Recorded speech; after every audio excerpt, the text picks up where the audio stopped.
Bon, là, je suis un peu genre sur le point de dormir et tout.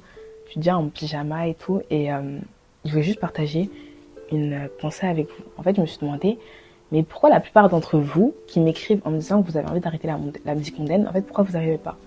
Pourquoi c'est tellement dur? Pourquoi c'est tellement un combat? Puis j'y réfléchis, j'y réfléchis.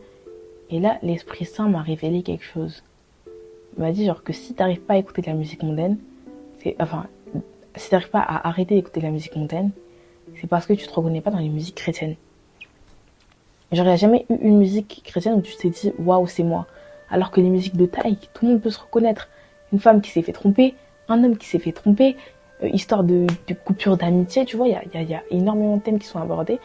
Et c'est vrai que dans les chansons chrétiennes les plus connues, les thèmes sont assez restreints. Et vraiment, surtout dans le monde de la musique chrétienne, et surtout dans le monde français, dans le monde francophone de la musique chrétienne, il y a assez peu de thèmes qui sont abordés en apparence.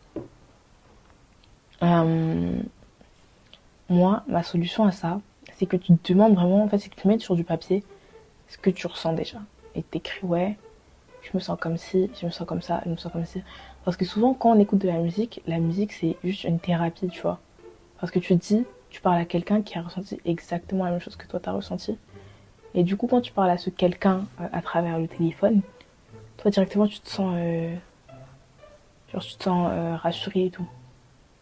Tu te sens comprise. Parce que tu te dis, la personne au téléphone, la personne qui chante, elle est passée par ce par quoi je suis passée.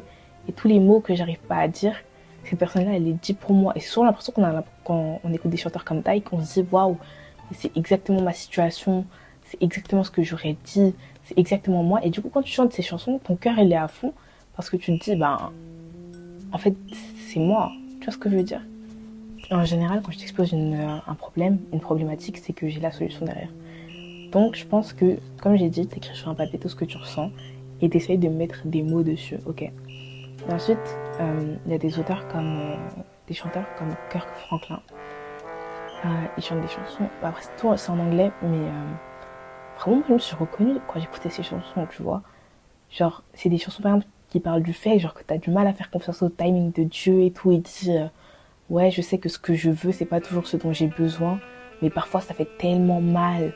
Tu vois, et quand je chante ça, je me sens tellement, genre, plus connectée à Dieu et plus connectée à moi-même, plus connectée à ce que je ressens, que quand j'écoute n'importe quelle louange aussi. Quand t'écoutes aussi, je sais plus comment ça s'appelle, mais il y en a fait, c'est elle qui fait I can never fail, the beat, I can never fail, the word, the most high is within me, within me. Ça s'appelle Fragrance, mais je sais plus c'est qui, c'est de IG quelque chose, un truc comme ça, un nom un peu nigérien. Encore, c'est des chansons où en fait genre, tu te reconnais. Faut juste trouver le type de chansons chrétiennes dans lesquelles tu vas te reconnaître. Le but, c'est pas genre d'écouter genre, du rap, etc. Vraiment, ou genre, c'est plus d'écouter des paroles dans lesquelles tu te reconnais. Au début, moi, je me reconnais énormément, je me reconnaissais énormément dans David Okit.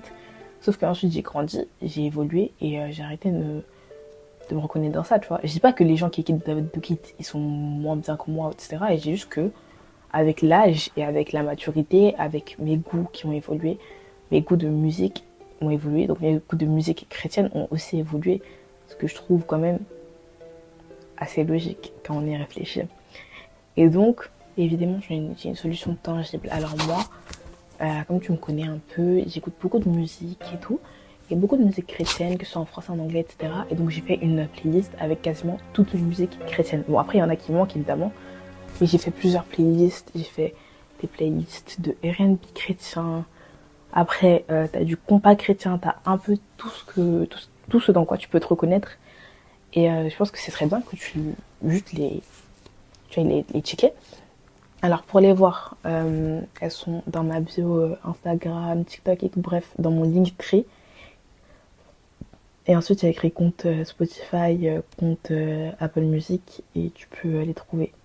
Et après, forcément, si t'as 10 heures, etc., tu peux quand même aller regarder la playlist. Tu prends un ou deux sons, tu l'écoutes sur 10 heures, et après, tu vois, genre, les autres sons de l'artiste, si tu les aimes aussi, tu les ajoutes, tu vois. Moi, c'est comme ça que je fais. Genre, quand j'aime bien un artiste, j'ajoute tous ses sons dans ma playlist. Et après, même si j'écoute pas tous ses sons, enfin, au moins, tu vois, comme ça, l'algorithme, il va déjà me diriger vers ce chanteur-là. En tout cas, vers ce type de musique-là. Et je pense que c'était bien tous mes conseils. Et aussi à propos de la musique mondaine, comme on dit, il n'y a pas toutes les musiques derrière lesquelles il y a un esprit mauvais.